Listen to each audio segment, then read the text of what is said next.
ಕಾತ್ಯಾಯಿನಿ, ಒಂದು cup coffee ಕೊಡ್ತೀರಾ please? ಇಷ್ಟೊತ್ತು ನೀವು ಕಾಫಿ ಕುಡಿಯಲ್ವಲ್ಲ? ನನ್ಗಲ್ಲ, ಸೂರ್ಯಂಗ. ಹಿರಣ್ಮಯಿಗೆ.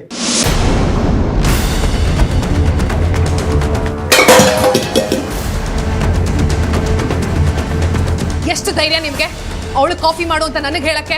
ಅಲ್ಲ, ಅದು ಸೂರ್ಯ. ಯಾರು ಹೇಳಿದ್ರು ಅಷ್ಟೇ, ಅವಳು ನಮ್ಮನೆ ಕೆಲಸದವಳು. ಅವಳನ್ನ ಯಜಮಾನಿ ತರ ಟ್ರೀಟ್ ಮಾಡಕ್ಕೆ ನಾನು ಬಿಡಲ್ಲ.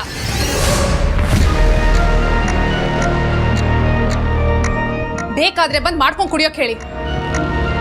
ಹಾಗೆ ಇನ್ನೊಂದು ಕಂಡೀಷನ್, ಅವಳು ಈ ಮನೇಲಿ ಇರೋವರೆಗೂ ಎಲ್ಲ ಕೆಲಸ ಅವಳೇ ಮಾಡಬೇಕು ಅಂತ ಹೇಳಿ. ಓಕೆ.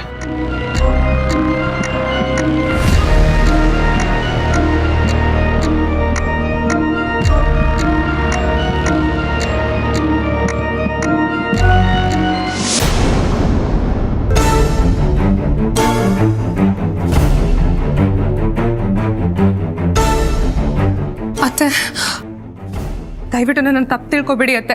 ನಿಮ್ಮ ಮಗನ ಮೇಲೆ ಕೂಗಾಡ್ದೆ ಅಂತ. ಅದೇನೋ ಗೊತ್ತಿಲ್ಲ, ಆ ಹಿರಣ್ಮಯಿ ಹೆಸರು ಕೇಳಿದ ತಕ್ಷಣ ಕೊಂದು ಬಿಡಷ್ಟು. ನಾನು ನಿನ್ನ ಏನು ಕೇಳಲಿಲ್ಲ.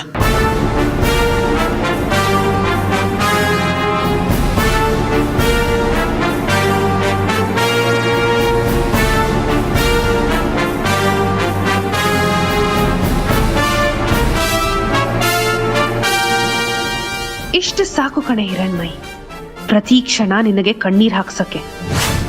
ಅಲ್ಲಾದ್ರೆ ನಿಮ್ಮಪ್ಪ ಇದ್ರು, ಇಲ್ಲಿ ಯಾರಿದ್ದಾರೆ ನಿನ್ನನ್ನ ವಹಿಸ್ಕೊಳ್ಳಕ್ಕೆ, ನಿನ್ನನ್ನ ಕಾಪಾಡಕ್ಕೆ?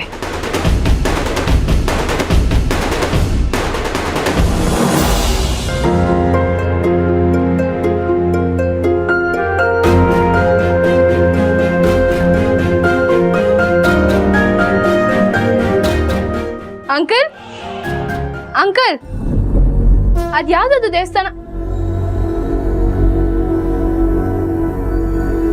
ಬಾಲಾಂಬಿಕೆ ಅಮ್ಮನವ್ರದ್ದು.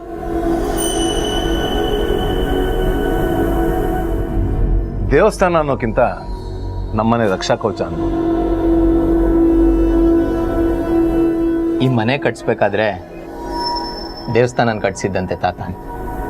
ಅಮ್ಮನವರೇ ಕನ್ಸಲ್ಲಿ ಬಂದು ದೇವಸ್ಥಾನ ಕಟ್ಸಕ್ಕೆ ಹೇಳಿದ್ರಂತೆ. ಈ ಮನೇಲಿ ಏನೇ ನಡೆದ್ರು ಅದಕ್ಕೆ ಅಮ್ಮನವ್ರ ಅನುಗ್ರಹ ಇದೆ.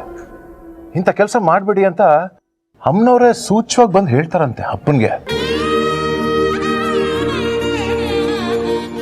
ಅಂಕಲ್, ನನಗ ದೇವಸ್ಥಾನ ನೋಡ್ಬೋದಾ?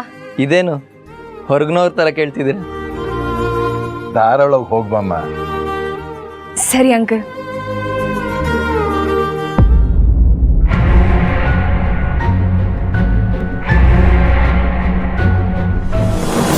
ನಾನಷ್ಟೆಲ್ಲ ಬಡ್ಕೊಂಡ್ರು ಸೂರ್ಯನ್ ಜೊತೆ ಆಸ್ಪತ್ರೆಯಲ್ಲೇ ಉಳ್ಕೊಂಡ್ಲು. ಸಾಲ್ದು ಅಂತ ಈಗ ಅವನ ಜೊತೆ ಅವನ ಮನೆಗೆ ಹೋಗಿದ್ದಾಳೆ. ಹೌದೇನತ್ಗೆ? ತಪ್ಪು ತಿಳ್ಕೊಬೇಡ್ವೆ. ಅವಳೇನ್ ತಾನಾಗೆ ಹೋಗಿದ್ದಲ್ಲ. ಗೀತನ್ ಸಾವನ್ನ ಅರಗಿಸ್ಕೊಳಕಾಗ್ದೆ ಅವನು ಸಾಯಕ್ ಹೊರಟಿದ್ನಂತೆ. ಆಸ್ಪತ್ರೆಯಲ್ಲೂ ಅವ್ರ ಅಪ್ಪ ಅಮ್ಮನ ಮಾತು ಕೇಳದೆ ಹುಚ್ಚಿನ ತರ ಆಡ್ತಿದ್ನಂತೆ. ಹಿರಣ್ಮಯಿ ಅವ್ನ ಮಾತು ಕೇಳ್ತಾಳೆ ಅಂತ ಬೀಗ್ರೆ ಅವಳನ್ನ ಬಲವಂತ ಮಾಡಿ ಕರ್ಕೊಂಡು ಹೋದ್ರಂತೆ. ಬಲವಂತ ಯಾರೇ ಮಾಡಿದ್ರು ಅದ್ರ ಹಿಂದೆ ಸೂರ್ಯನ್ ಸಂಚಿರುತ್ತೆ. ಬದುಕಿನ ಆಸೆ ಕಳ್ಕೊಂಡವ್ರು ಏನ್ ಸಂಚ್ ಮಾಡ್ತಾನೋ? ಅವನ ಬಗ್ಗೆ ಗೊತ್ತಿಲ್ಲ ಅತ್ತೆ ನಿಮ್ಗೆ. ಅವನೊಬ್ಬ ದೊಡ್ಡ ಲೋಫರ್. ಹುಡುಗರೆ ಅಂತ ಕೊಟ್ಟು ಕಡಗದಲ್ಲೇ ಛೇಳಿಟ್ಟು ಲೋಫರ್ ಅವನು. ಬೆಟ್ಟದಲ್ಲಿ ಧರ್ಮಾಧಿಕಾರಿಗಳಿಗೆ ಹಣದಾಸೆ ತೋರಿಸಿ ಮೋಸದಿಂದ ನಮ್ಮನ್ನ ಕರ್ಸ್ಕೊಂಡವನು ಸೂರ್ಯನೇ ತಾನೆ. ಅದ್ ಹಳೆ ಕತೆ ಕಣೋ, ಈಗ ಬದ್ಲಾಗಿದ್ದಾನೆ. ನಟಿಸ್ತಾ ಇದ್ದಾನವನು. ಬೇಕಿದ್ರೆ ಬರೆದು ಕೊಡ್ತೀನಿ. ಈಗಲೂ ಅಷ್ಟೇ ಹಿರಣ್ಮಯಿ ಅವ್ರ ಮನೆಗೆ ಹೋಗ್ಲೇಬೇಕು ಅಂತ ಸಂದರ್ಭ ಸೃಷ್ಟಿ ಮಾಡೋದು ಅವನೇ. ನೀನು ಮನ್ಸಲ್ಲಿ ಏನೋ ಆತಂಕ ಇಟ್ಕೊಂಡು ಮಾತಾಡ್ತಿದೀಯಾ.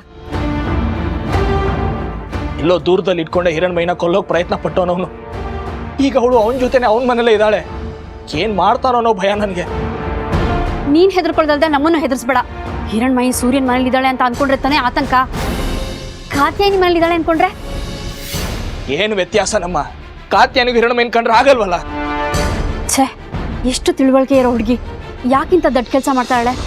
ಮದ್ವೆ ಗೊತ್ತಾಗಿರೋಳು ಬೇರೆಯವ್ರ ಮೇಲೆ ಹೋಗಿ ಕೂತ್ರೆ ಜನ ಆಡ್ಕೊಳಲ್ವಾ? ನಾನು ಈಗಲೇ ಹಿರಣ್ಮಯಿ ಕಾಲ್ ಮಾಡಿ ಮನೆಗೆ ಬರಕ್ ಹೇಳ್ತೀನಿ. ಅವಳು ಬರಲ್ಲ. ಅತ್ತೆಗೆ ಫೋನ್ ಮಾಡಿ ಹೇಳಿದಾಳೆ ಆ ಲೋಫರ್ ಆರೋಗ್ಯ ಸರಿ ಇಲ್ಲ, ಅವ್ನು ಹುಷಾರಾದ್ಮೇಲೆ ಮನೆಗೆ ಬರೋದು ಅಂತ. ಕೋಪ ಮಾಡ್ಕೋಬೇಡು, ಅವಳ ಪರಿಸ್ಥಿತಿ ಸ್ವಲ್ಪ ಅರ್ಥ ಮಾಡ್ಕೋ. ನನ್ನ ಆತಂಕನ ನಿಮ್ಮ ಮಗಳಿಗೆ ಅರ್ಥ ಮಾಡ್ಸೋರು ಯಾರು ಅತ್ತೆ? ಇಲ್ಲ, ನನಗೆ ಅವಳಲ್ಲಿರೋ ಸರಿ ಅನಿಸ್ತಾ ಇಲ್ಲ. ನಾನು ಈಗಲೇ ಹೋಗಿ ಅವಳನ್ನ ಕರ್ಕೊಂಡ್ ಬರ್ತೀನಿ. ಶಿವು, ನಿಂತ್ಕೊಳ್ಳೋ.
ದೇವಸ್ಥಾನ ನೋಡ್ತಾ ಇದ್ರೆ ಎಂಥದ್ದು ಸೆಳೆತ. ಎತ್ತು ತಾಯಿ ಅಂದ್ರೆ ಹೀಗೆ ಇರ್ಬೋದು ಅನ್ನೋ ಭಾವ. ಮಾಡಬಾರ್ದು ಕೆಲ್ಸದ ಬಗ್ಗೆ ಮುಂಚೆನೆ ಮುನ್ಸೂಚನೆ ಕೊಡ್ತೀರಂತೆ ರಂಗರಾವ್ ಅಂಕಲ್ಗೆ. ನನಗೂ ಸೂಚನೆ ಕೊಡು ತಾಯಿ. ಸೂರ್ಯ ನೋಡ್ಕೊಳಕ್ಕೆ ಇವ್ರ ಮನೆಗೆ ಬಂದಿರೋದು ಧರ್ಮನೋ ದಡ್ತನೋ?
ಸೂರ್ಯ ಅವರಾದಷ್ಟು ಬೇಗ ಗುಣ ಆಗ್ಲಿ ತಾಯಿ.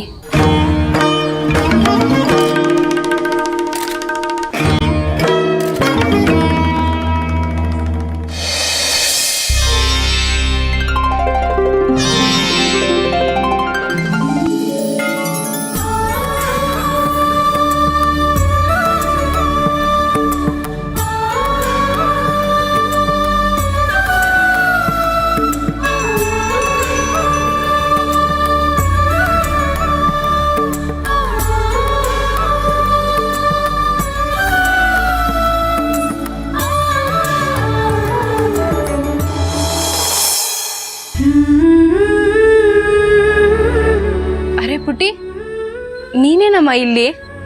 ನಮ್ಮೂರಿನ ದೇವಸ್ಥಾನದಲ್ಲಲ್ವಾ ನೀನಿರೋದು? ಎಲ್ಲೆಲ್ಲಿ ನನ್ನನ್ನು ನಂಬೋರು ಪ್ರೀತಿಸೋರು ಇರ್ತಾರೋ ಅಲ್ಲೆಲ್ಲ ನಾನಿರ್ತೀನಿ. ಒಂದೊಂದ್ಸತಿ ನೀನ್ ದೊಡ್ಡ ಹುಡುಗಿ ತರ ಮಾತಾಡ್ತೀಯ. ಹೌದು, ಇಲ್ಲಿ ಯಾಕೆ ಬಂದೆ? ನಿನ್ನನ್ನ ನೋಡೋಕೆ. ನನ್ನನ್ನ ಶಿವು ಕಳ್ಸಿದ್ರಾ? ಹೌದು, ನನ್ನ ಶಿವ ಕಳ್ಸಿದ್ರು. ಚಿಕ್ಕ ಹುಡುಗಿ ಬಾಯಲ್ಲಿ ಇಂಥ ಮಾತೆಲ್ಲ ಬರಬಾರ್ದು. ಅವರು ನನ್ನ ಶಿವು. ಆ ಶಿವಗೆ ಇಷ್ಟ ಇಲ್ಲದೆ ಇರೋ ಕೆಲಸ ಯಾಕೆ ಮಾಡ್ತಿದ್ಯಾ ಹಾಗಾದ್ರೆ? ನೀನು ಈ ಮನೆಯಲ್ಲಿ ಇರ್ಕೂಡ್ದು.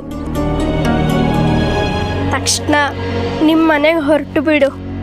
ನಿಜ ಹೇಳು, ಯಾರು ನೀನು? ನನಗೂ ನಿನಗೂ ಏನು ನಂಟು? ಇದ್ದಕ್ಕಿದ್ದಾಗ ಈ ಥರ ಬಂದು ಹೇಳೋದಕ್ಕೆ ಏನು ಕಾರಣ? ನಿನ್ನ ಮೇಲಿನ ಅಕ್ರೆ ಎಲ್ಲದಕ್ಕೂ ಉತ್ತರ. ಬಾಂಧವ್ಯ ಕಟ್ಬಿದ್ದು ನಿಲ್ಬೇಡ, ಹೊರಟು ಬಿಡು.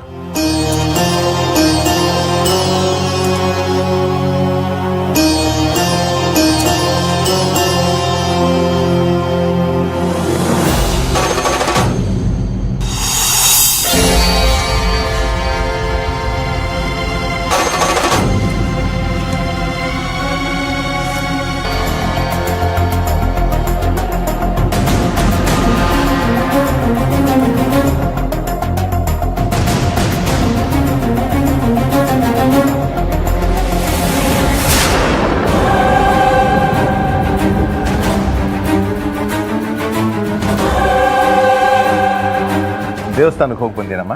ಚೆನ್ನಾಗಿತ್ತಾ? ಇಷ್ಟ ಆಯ್ತಾ? ನಾನೇನು ಹೊರಡ್ತೀನಿ. ಎಲ್ಲಿಗೆ? ನಮ್ಮ ಮನೆಗೆ, ನಮ್ಮೂರಿಗೆ. ಯಾಕಮ್ಮ, ನಮ್ಮಿಂದ ಏನಾದರೂ ಬೇಸರ ಆಯ್ತಾ ನಿಮಗೆ? ಇಲ್ಲ, ಮತ್ತೆ ಹೊರಡಬೇಕು ಅನಿಸ್ತಿದೆ, ಹೋಗ್ತೀನಿ.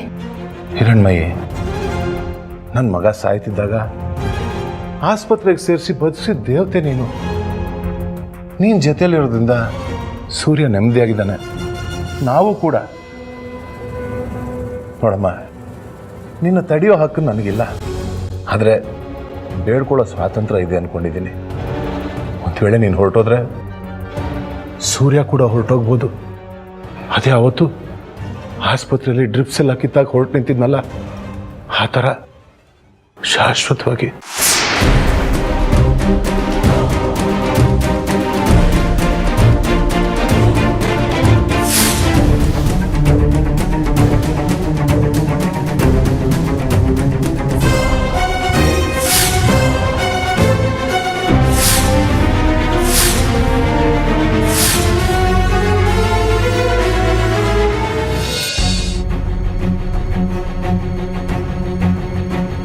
ಪುತ್ರ ಶೋಕಂ ನಿರಂತರಂ ಅಂತಾರೆ. ಅಂತ ಶೋಕದಿಂದ ನಮ್ಮ ಕುಟುಂಬನ ಕಾಪಾಡಮ್ಮ.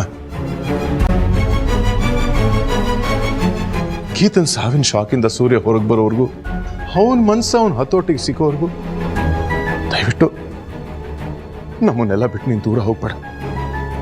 ನಮ್ಮ ಮನೇಲಿರಮ್ಮ ಪ್ಲೀಸ್. ವಯಸ್ಸಲ್ಲಿ ಚಿಕ್ಕವಳಾದ್ರು ನನ್ನ ಮಗಳ ಥರ ಇದ್ರು. ನನ್ನ ಮಗನಿಗೋಸ್ಕರ ನಿನ್ ಕಾಲಿಗೆ ಬಿದ್ದು ಬೇಡ್ಕೋತಿದ್ದೆ. ಏನ್ ಮಾಡ್ತಾ ಇದ್ದೀರಾ? ನನ್ನ ಮಗನ ಪ್ರಾಣ ನಿನ್ನ ಕೈಲಿದೆಯಮ್ಮ. ದಯವಿಟ್ಟು ಕೈ ಜಾರಿ ಹೋಗ್ಬಿಡ್ಬೇಡ ಪ್ಲೀಸ್.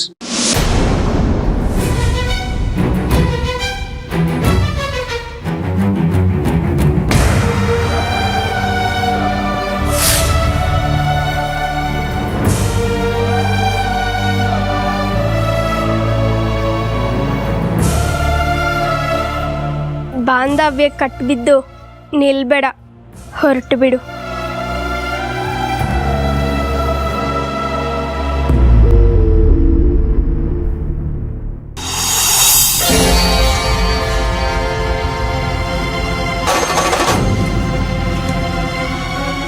Emotional fool.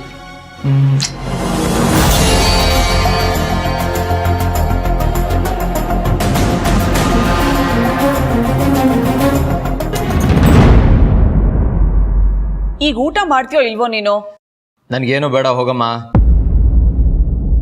ಈಗ ಯಾಕೆ ಕೋಪ ಮಾಡ್ಕೊಂಡಿದ್ಯಾ? ಬೇಡ ಅಂತ ಹೇಳಿದ್ರೆ ನಿಂಗೆ ಅರ್ಥ ಆಗಲ್ವಾ? ಏನೋ ನೀನು ಎಷ್ಟು ವರ್ಷದಲ್ಲಿ ಯಾರ ಮೇಲೆ ಬೇಕಾದ್ರೂ ಕೋಪ ಮಾಡ್ಕೊಳ್ತಿದ್ದೆ, ಆದ್ರೆ ನನ್ ಮೇಲಲ್ಲ. ಆದ್ರೆ ಇವತ್ ನೋಡು, ಆ ಹಿರಣ್ಮಯಿ ನಿನಗೆ ಏನ್ ಮಂಕು ಬುದ್ಧಿ ಎರ್ಚಿದಾಳೋ ಏನೋ. ಹಿರಣ್ಮಯ್ಯ ಅವ್ರ ಬಗ್ಗೆ ಏನು ಮಾತಾಡ್ಬೇಡ. ಸರಿಯಪ್ಪ, ಹಿರಣ್ಮಯಿ ಬಗ್ಗೆ ಏನು ಮಾತಾಡಲ್ಲ. ಈಗ್ಲಾದ್ರೂ ಊಟ ಮಾಡ್ತೀಯಾ? ನನ್ ಮಾತಿಗೆ ಬೆಲೆ ಕೊಟ್ಟು ಊಟ ಮಾಡಿದ್ರೆ ಸರಿ, ಇಲ್ಲ ಅಂದ್ರೆ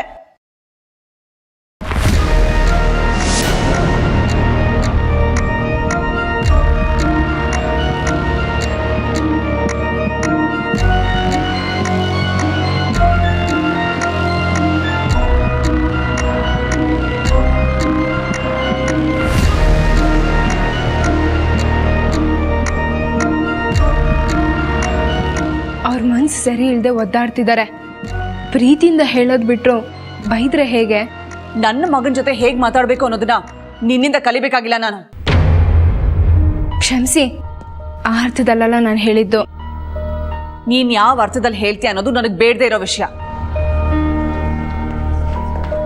ಆದ್ರೆ ನನ್ನ ಮಗ ನನ್ನ ಮೇಲೆ ಕೋಪ ಮಾಡ್ಕೊಳ್ಳೋದು, ಬೇರೆ ಯಾರ್ದೋ ಪ್ರೆಸೆನ್ಸ್ನ ಇಷ್ಟಪಡೋದು ನೋಡಿದ್ರೆ ನನಗೆ ಹರ್ಟ್ ಆಗತ್ತೆ. ಈಗ ಊಟ ಮಾಡ್ತೀಯೋ ಇಲ್ವೋ?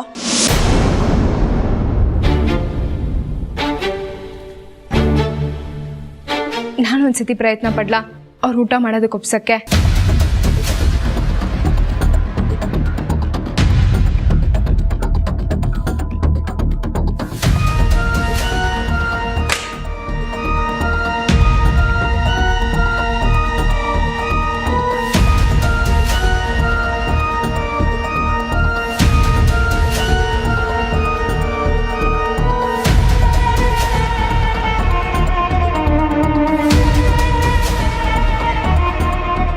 ಯಾಕೆಷ್ಟಟ?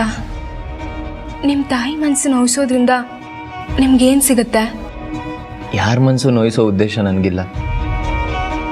ಆದರೆ ನನ್ನ ಗೀತನ್ ಸಾವನ್ ಸುದ್ದಿ ಎಲ್ರಿಗೂ ನೋವು ತಂದಿದೆ. ಆದರೆ ನನ್ನಷ್ಟು ಯಾರಿಗೂ ತಂದಿರಲ್ಲ. ಇಲ್ಲದೆ ಇರ್ಬೋದು, ಹಾಗಂತ ಎಷ್ಟು ದಿನ ಅವ್ಳ ಸಾವಿನ ನೆನಪಲ್ಲೇ ಇರ್ತೀರಾ ನೀವು? ನಿಮ್ಮ ತಂದೆ ತಾಯಿ ಬಗ್ಗೆನೂ ಯೋಚನೆ ಮಾಡಬೇಕಲ್ವಾ? ನಿಮ್ಗಿನ್ನೂ ಸಣ್ಣ ವಯಸ್ಸು, ಮುಂದಿನ ಜೀವನ ದೊಡ್ಡದಿದೆ. ಯಾರ ಜೊತೆಗೆ?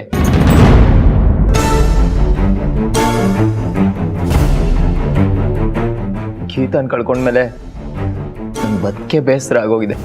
ನೀವು ನನ್ನ ಮಾತು ಕೇಳ್ತೀರಾ ಅಂತ ನಿಮ್ಮ ಮನೆಯವರೆಲ್ಲ ನಂಬಿದ್ದಾರೆ. ಅದ್ ನಿಜ. ಈಗ ನೀವೇನು ಹೇಳಿದ್ರು ನನಗೆ ಕೇಳ್ಬೇಕನ್ಸುತ್ತೆ. ಹಾಗಾದ್ರೆ ಊಟ ಮಾಡ್ತೀರಾ ಪ್ಲೀಸ್?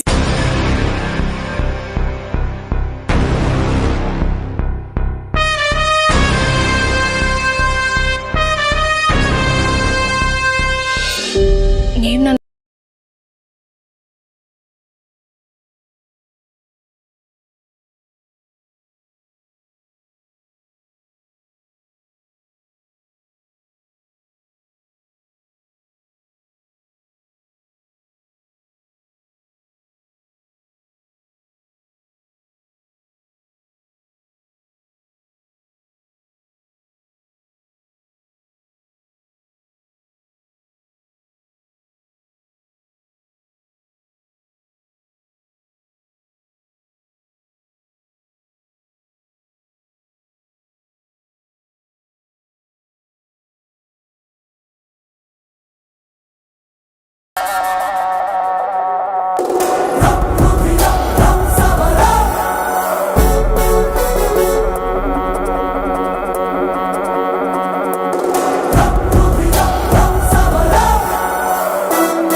ಈ ಫೋಟೋ ಶಿವಗೆ ಹೋಗೋದು ಗ್ಯಾರಂಟಿ. ನನ್ನ ಕಾಂಟ್ರಿಬ್ಯೂಷನ್ ಸ್ವಲ್ಪ ಇರಲಿ.